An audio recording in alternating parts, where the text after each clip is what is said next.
പ്രതിപക്ഷ നേതാവിൻ്റെ അസാധാരണമായ കഴിവ് ഒരു നുണ തുറന്നു കാട്ടപ്പെട്ട് കഴിഞ്ഞാലും അങ്ങനെയൊന്ന് താൻ അറിഞ്ഞിട്ടില്ല എന്ന മട്ടിൽ ആവർത്തിച്ചുകൊണ്ടേയിരിക്കും. ഞാൻ നിയമസഭയിൽ തന്നെ വെല്ലുവിളിച്ചുകൊണ്ട് തന്നെ ചോദിക്കുകയുണ്ടായി. അദ്ദേഹത്തിന്റെ മണ്ഡലത്തിൽ ഉൾപ്പെടെയുള്ള സമരം അവിടെ നടന്നിട്ടുണ്ട്. ആ സമരത്തിൽ അന്ന് ഭൂമിക്ക് കൂടുതൽ നഷ്ടപരിഹാരം ലഭിക്കണം എന്ന ആവശ്യവും ചില സ്ഥലങ്ങളിൽ വീടിനോട് ചേർന്നൊക്കെയുള്ള സ്ഥലങ്ങളിൽ അതിന്റെ അലൈൻമെന്റ് മാറ്റം വരുത്തണമെന്ന പ്രധാനപ്പെട്ട ആവശ്യം ഇവരൊരു നോട്ടീസ് ചൂണ്ടിക്കാട്ടിയിരുന്നു. ഇങ്ങനൊരു ബോംബാണ് എന്ന് പറഞ്ഞിട്ടുണ്ടായിരുന്നു. ഞാൻ ആ സ്ഥലത്തേ പോയിട്ടില്ല, നിയമസഭയിൽ തന്നെ പറഞ്ഞു. അതുപോലെ പുറത്തും പറയുകയുണ്ടായി. അതിനടിസ്ഥാനത്തിൽ ശ്രീ ഉമ്മൻചാണ്ടി മുഖ്യമന്ത്രിയായിരിക്കുമ്പോൾ എറണാകുളം ആലുവ ഗസ്റ്റ് ഹൗസിൽ വെച്ച് ചർച്ച നടത്തുകയുണ്ടായി. അപ്പോൾ പറഞ്ഞു കേന്ദ്ര നിയമമാണ് 10% മാത്രമേ ഉപയോഗ മൂല്യമായി നൽകാൻ കഴിയുകയുള്ളൂ എന്ന് പറഞ്ഞു. അതിനുശേഷം പിണറായി വിജയൻ മുഖ്യമന്ത്രിയായി. അന്ന് ചർച്ച നടത്തിയപ്പോൾ അദ്ദേഹത്തോട് ഇതേ വാദം ഉദ്യോഗസ്ഥർ പറഞ്ഞു. അന്ന് പ്രായോഗിക മതിയായ മുഖ്യമന്ത്രി പിണറായി ചോദിച്ച ചോദ്യം ഭൂമിയുടെ വില ആര് നിശ്ചയിക്കും? അത് സർക്കാരാണ്. അപ്പോൾ യഥാർത്ഥ നഷ്ടപരിഹാരം ലഭിക്കുന്ന രൂപത്തിൽ വില നിശ്ചയിക്കണം എന്ന തീരുമാനത്തിന്റെ അടിസ്ഥാനത്തിലാണ് അദ്ദേഹത്തിന്റെ മണ്ഡലത്തിൽ ഉൾപ്പെടെ ഈ നഷ്ടപരിഹാരം ലഭിച്ചത്. ഗെയിൽ പൈപ്പ് ലൈൻ അവിടെ ഇടുകയും ചെയ്തു. നേരത്തെ തടയാൻ വന്ന ആളുകൾ 2-3 ലൈൻ വേണം ഇട്ടോ എന്ന അഭിപ്രായത്തിലേക്ക് മാറിയത് അതിന്റെ അടിസ്ഥാനത്തിലാണ്. നമുക്ക് ഓർമ്മയുണ്ടല്ലോ, AI ക്യാമറ വന്നു. AI ക്യാമറ വന്നപ്പോൾ അദ്ദേഹം പറഞ്ഞു AMC കൊടുത്തതാണല്ലോ, പിന്നെ AMCക്ക് എങ്ങനെയാണ് ഈ പണം? അപ്പൊ ഞങ്ങൾ വിസ്തീരിച്ചത് AMC എന്നുള്ളതല്ലത്, ഇതിന്റെ സമരസഹിക്കാൻ അതിന്റെ പോസ്റ്റൽ ചാർജ് അങ്ങനെ എല്ലാം വിസ്തീരിച്ചിട്ടും അദ്ദേഹം AMC എവിടെ എന്ന് ചോദിച്ചുകൊണ്ടേയിരുന്നു. ഹൈക്കോടതി പോയി കേസ് കൊടുത്തു. ഹൈക്കോടതി ഒരു തെളിവുമില്ല എന്ന് പറഞ്ഞ് എടുത്തെറിഞ്ഞു ആ കേസ്. എന്നിട്ടും അദ്ദേഹം ആവർത്തിക്കുകയല്ലേ ചെയ്യുന്നത്. ഇപ്പൊ മുഖ്യമന്ത്രി ചോദിച്ച എന്താ വളരെ പ്രസക്തമായ ചോദ്യങ്ങളല്ലേ. തുരങ്കപ്പാത നിങ്ങളുടെ ഫയലുകൾ നോക്കൂ, ഇവിടെ അനുവദിക്കില്ല, ഞങ്ങൾ അനുവദിക്കുന്ന പ്രശ്നമേ ഇല്ല എന്നല്ലേ വയനാട് തുരങ്കപ്പാതയെ കുറിച്ച് പറഞ്ഞത്. അതുപോലെ തന്നെ ഇപ്പോൾ ഓരോ പദ്ധതിയെ സംബന്ധിച്ചുള്ള നിലപാടെന്തായിരുന്നു? അപ്പോൾ പ്രതിപക്ഷത്തിന്റെ പൊതുവായ നിലപാടാണ് ഇതിനകത്ത് കാണുന്നത്. ഇപ്പൊ ക്ഷേമ പെൻഷന്റെ കാര്യത്തിൽ ഇപ്പോൾ നൽകരുത് എന്ന് പറഞ്ഞുകൊണ്ട് പുതിയ പെൻഷൻ അത് തെരഞ്ഞെടുപ്പ് കമ്മീഷനെ സമീപിച്ചതാരാണ്?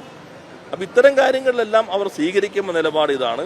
അങ്ങേയറ്റം വസ്തുതാവിരുദ്ധമാണ് എന്ന് തെളിവുകൾ സഹിതം തുറന്നു കാട്ടപ്പെട്ടാലും അങ്ങനെ തുറന്നു കാട്ടപ്പെട്ടൊന്ന് തന്റെ ശ്രദ്ധയിലേ പെട്ടിട്ടില്ല എന്ന മട്ടിൽ തുടർച്ചയായി ഈ നുണ ആവർത്തിക്കുന്നതിൽ അസാധാരണമായൊരു കഴിവ് അദ്ദേഹത്തിനുണ്ട്. പക്ഷെ അത് കേരളം ഇപ്പോഴേ മനസ്സിലാക്കി കഴിഞ്ഞിട്ടുണ്ട് എന്നാണ് എനിക്ക് തോന്നുന്നത്.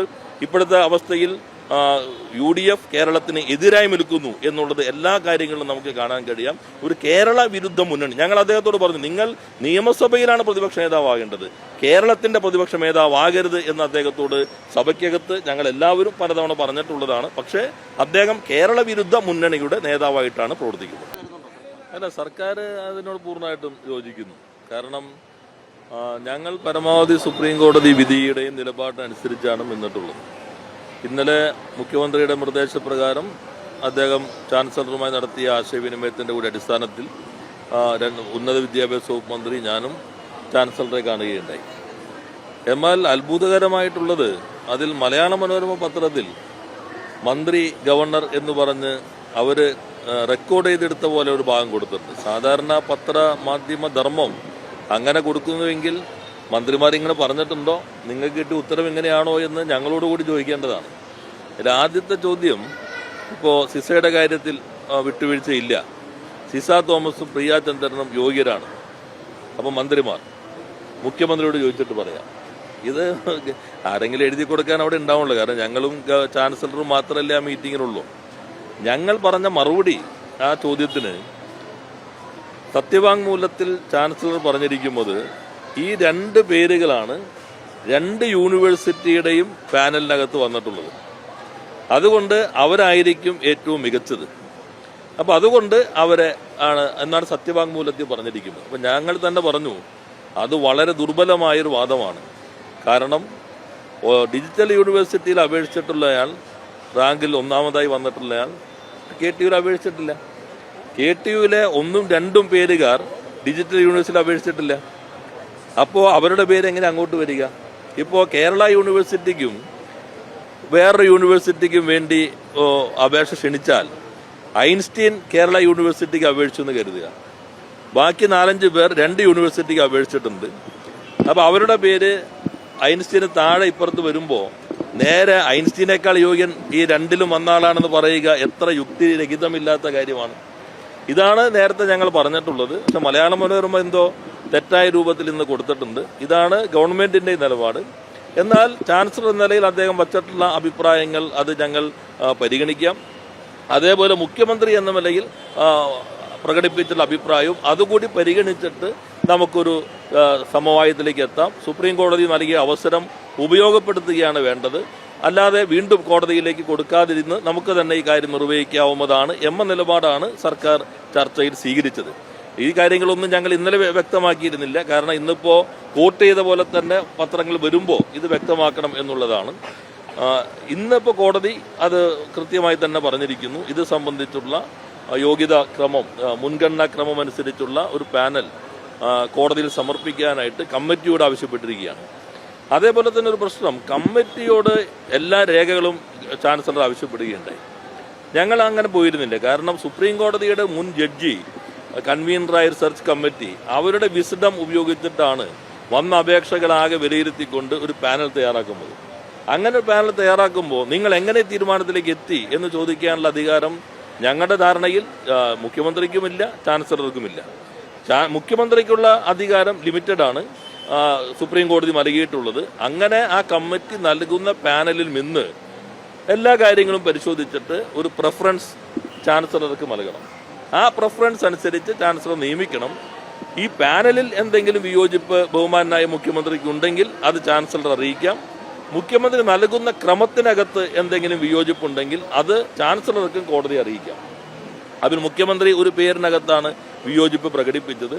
അപ്പോൾ തെരഞ്ഞെടുക്കപ്പെട്ട ഒരു ഗവൺമെന്റിന്റെ മുഖ്യമന്ത്രി ഒരു സുപ്രീം കോടതി നിർദ്ദേശിച്ചതിനെ അടിസ്ഥാനപ്പെടുത്തി ഇന്ന കാരണം കൊണ്ട് ഇന്നവരിൽ വ്യത്യസ്ത രേഖപ്പെടുത്തുന്നു. ബഹുമാനായ ചാൻസലറും ഒരു പേരിനകത്ത് ഒരു വ്യത്യസ്ത രേഖപ്പെടുത്തുന്നു. അപ്പോൾ അത്തരം കാര്യങ്ങൾ അങ്ങോട്ടും ഇങ്ങോട്ടും അംഗീകരിച്ചുകൊണ്ട് മറ്റ് സുപ്രീം കോടതി പറയുന്നത് പോലെയുള്ള ക്രമത്തിലേക്ക് പോവുക എന്നതായിരുന്നു വേണ്ടിയിരുന്നത്. എന്നാൽ ഒരു പിടിവാശിയുടെ സമീപനം സ്വീകരിച്ചതാണ് ഈ ചർച്ചകൾ ഇന്നലെ എങ്ങും എത്താതെ പോയത്. അതിനുശേഷവും ചർച്ച തുടരും എന്ന് ഞാൻ നിങ്ങളോട് പറഞ്ഞിരുന്നു.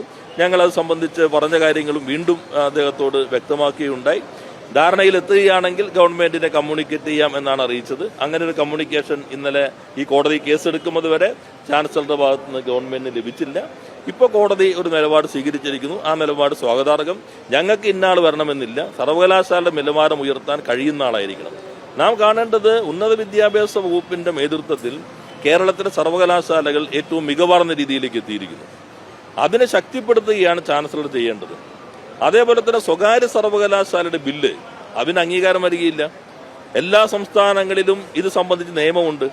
ആ നിയമവുമായി ബന്ധപ്പെട്ട ഒരു പ്രശ്നവും ഈ നിയമത്തിന് കാണാൻ കഴിയില്ല. എന്നാൽ അതിന് അംഗീകാരം നൽകാതിരിക്കുന്നത് പൊതു സർവകലാശാലകളും തകരണം, സ്വകാര്യ സർവകലാശാലയും വേണ്ട എന്നൊരു കാഴ്ചപ്പാടാണോ എന്ന് ഉന്നത വിദ്യാഭ്യാസത്തെ സ്നേഹിക്കും ആളുകൾ സംശയിക്കേണ്ടി വരും. എന്തായാലും സുപ്രീം കോടതിയുടെ ഈ വിധിയെ, ഇപ്പോഴത്തെ നിലപാടിനെ ഞങ്ങൾ സ്വാഗതം ചെയ്യുന്നു. ഇന്ന ആൾ വരണമെന്നുള്ളതല്ല, മെറിറ്റോറിയസ് ആയിട്ട് നിലപാടിലേക്ക് ആ കമ്മിറ്റി എത്തുമെന്ന് ഞങ്ങൾ കരുതുന്നു. അതിന് ഞങ്ങൾ ഇപ്പോഴത്തെ ഈ നിലപാടിനെ സ്വാഗതം ചെയ്യുന്നു. ഞങ്ങൾ മനസ്സിലാക്കി ഓരോ പേരല്ല ആദ്യം പറഞ്ഞെങ്കിലും റഫറൻസ് ലിസ്റ്റ് കൊടുക്കാനാണ്.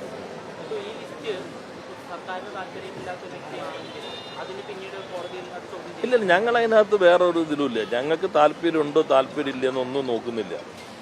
മെറിറ്റോറിയസ് ആയിരിക്കണം, നല്ല എലിജിബിൾ ആയ ആളായിരിക്കണം. ഇപ്പോൾ സുപ്രീം കോടതിയുടെ ജഡ്ജിയുടെ നേതൃത്വത്തിലുള്ള കമ്മിറ്റിയല്ലേ, ആ കമ്മിറ്റി വിലയിരുത്തിയിട്ട് ഇവരാണ് ഒന്നാമത് വരേണ്ടത് എന്ന് യോഗ്യത കണ്ടെത്തിയാൽ ഞങ്ങൾ പറഞ്ഞിട്ടുള്ള കാര്യങ്ങളെല്ലാം മുഖ്യമന്ത്രി അദ്ദേഹത്തിന്റെ വിയോജിപ്പ് ഇന്ന് നിങ്ങൾ ശ്രദ്ധിച്ചിട്ടുണ്ടാവും. ഞങ്ങളോട് സംസാരിച്ച ചാൻസലർ, അദ്ദേഹത്തിന്റെ അഭിഭാഷകൻ ഒരു കെട്ട് സീൽ കവറുകളുമായിട്ടാണ് സുപ്രീം കോടതി ചെന്നത്. അത് സമർപ്പിക്കാൻ നോക്കിയപ്പോൾ സുപ്രീം കോടതി കൊണ്ട് കയ്യിൽ വെച്ചോളാൻ പറഞ്ഞു. ആ സീൽ ചെയ്ത കവറുകൾ ചാൻസലറെ സ്വീകരിക്കാൻ പോലും സുപ്രീം കോടതി തയ്യാറായില്ല. അപ്പോൾ അത് കാണിക്കുന്നത് സുതാര്യമായി ചർച്ച ചെയ്തലല്ല, അടച്ചു വെച്ച് കൊടുക്കലാണ് എന്ന ആ സമീപനമുണ്ടല്ലോ. അത് കേരളത്തെ ചാൻസലർ സംസ്ഥാന ഗവൺമെന്റ് നൽകിയിട്ടുള്ള പദവി മാത്രമാണ്. ഗവർണർ ഭരണഘടനാ പദവിയാണ്. ചാൻസലർ എന്നുള്ളത് ഗവൺമെന്റിന്റെ ഒരു ഭാഗമായി തന്നെ വിൽക്കേണ്ടതാണ്. ഗവൺമെന്റ് നൽകിയിട്ടുള്ള അധികാരമാണ്, സർക്കാരിന്റെ ഭാഗമാണ്. അതിൽ നിന്ന് വ്യത്യസ്തമായ സമീപനം സ്വീകരിച്ച് കുഴപ്പങ്ങൾ ഉണ്ടാക്കുന്ന രീതി ഉണ്ടെങ്കിൽ അത് നമ്മുടെ നാടിന് പൊതുവെ ഗുണകരമല്ല.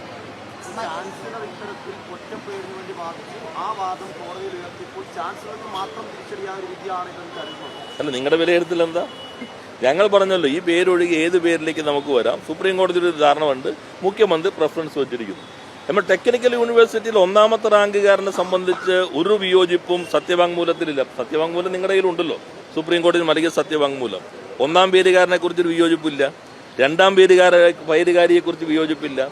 അപ്പൊ അങ്ങനെ ഒന്നും രണ്ടും പേരുകാരിയെ കുറിച്ച് വിയോജിപ്പില്ലാതെ വരുമ്പോൾ നാലാമത്തെ പേരുകാരിയെ തന്നെ നിയമിക്കണമെന്ന് പറയുന്നതിൽ എന്ത് യുക്തിയാണുള്ളത്? അതാണ് ഇനിയിപ്പോൾ സുപ്രീം കോടതിയുടെ മുൻപിലാണ്. ഞങ്ങൾ അതിനകത്ത് ഒരു സുപ്രീം കോടതി ജഡ്ജി വിലയിരുത്തിക്കൊണ്ട് ഇന്നയാളാണ് പ്രിഫറൻസ് എന്ന് പറഞ്ഞ് 1, 2, 3 എന്ന് സുപ്രീം കോടതിക്ക് കൊടുക്കുമ്പോൾ സുപ്രീം കോടതി അത് വിലയിരുത്തിക്കൊണ്ട് ഇദ്ദേഹമാണ് അല്ലെങ്കിൽ ഇവരാണ് എലിജിബിൾ ഈ പോസ്റ്റിലേക്ക് എന്ന് പറഞ്ഞാൽ ഞങ്ങൾ പൂർണ്ണമായിട്ടും അതിനെ സ്വാഗതം ചെയ്യും. അത് ആരാണോ എന്നുള്ളത് ഞങ്ങളെ സംബന്ധിച്ച് പ്രശ്നമേ അല്ല.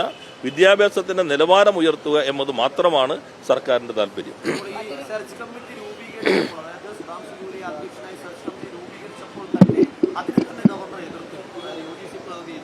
തന്റെ കയ്യിൽ നിന്ന് നിയമനം പോകുന്ന തരത്തിലേക്കുള്ളൊരു വ്യാഖ്യാനിച്ചായിരുന്നു. അപ്പോൾ ഇപ്പോൾ സുപ്രീം കോടതി തന്നെ നേരിട്ട് നിയമനം നടത്തുമ്പോൾ അതും ഗവർണർ ഒരു പക്ഷേ അതെ, ചാൻസലർ മനസ്സിലാക്കേണ്ടത് സംസ്ഥാന ഗവൺമെന്റല്ലേ ഈ പണം മുഴുവൻ മുടക്കുന്നത്. സംസ്ഥാന ഗവൺമെന്റ് UGCയുടെ ആകെ ചെറിയൊരു വിഹിതമല്ലേ കിട്ടുന്നുള്ളൂ. സംസ്ഥാന ഗവൺമെന്റല്ലേ ചാൻസലർ എന്ന ചുമതല അദ്ദേഹത്തിന് നൽകിയിട്ടുള്ളത്. അപ്പോൾ പൂർണ്ണമായിട്ട് അവനെ നിരാകരിച്ചുകൊണ്ട് പോകുമ്പോഴാണ് സുപ്രീം കോടതിക്ക് ഇടപെടേണ്ടി വന്നത്. ഞങ്ങളതിനെ എതിർത്തില്ല. സുപ്രീം കോടതി കൈകൂപ്പിക്കൊണ്ട് പറഞ്ഞു നിങ്ങൾ തർക്കത്തിലേക്ക് പോകരുത്. ഞങ്ങൾ പൂർണ്ണമായിട്ട് അതിനെ അംഗീകരിച്ചു.